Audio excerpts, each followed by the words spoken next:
Alright, let's see if I can make this quick. I had a bunch of work and I went to go work out, and I only just now got back after getting some groceries.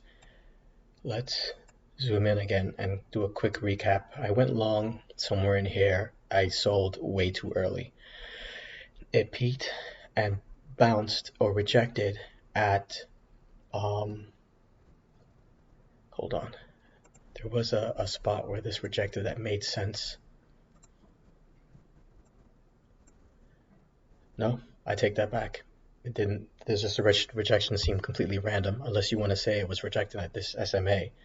Came back down, retested this support that I had from before. Also on SPY, retested this support, and then rallied.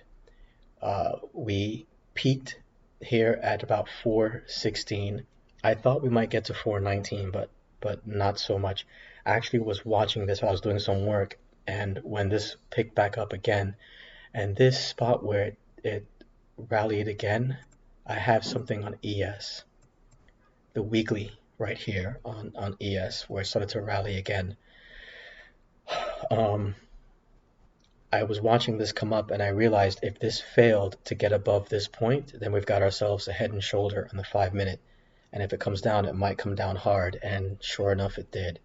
Came all the way back down and retested the support from pre-market on ES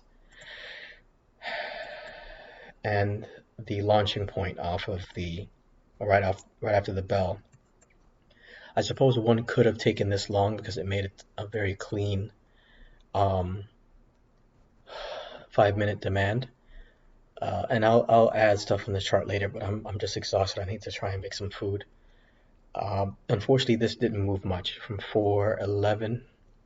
I mean, and also you wouldn't know to go long unless this finished forming. So maybe somewhere in here, 411 to 412. Not much of a move, really. But the put, this is the put option I was looking at. If you saw this fail to make its way back up to here and we made a clean looking head and shoulders and taken this short, you could have got in here at the 412 strike, $20, $30, man. And if you wanted to wait for it to retest the previous support, then it'll be quite a wait though, because it chopped quite a bit and it didn't make its way down here until almost 3 o'clock. But at 3 o'clock, we've got $1,000 profit on 10 options, 100 on one. So yeah, this is another example where MK strategy of waiting till after 10:30 to see a pattern form and take advantage of it, that would have worked. This would have been the best play of the day, this short right here. So yeah, that's the summary. That's the end of the day. Lessons learned. I need to follow my plan.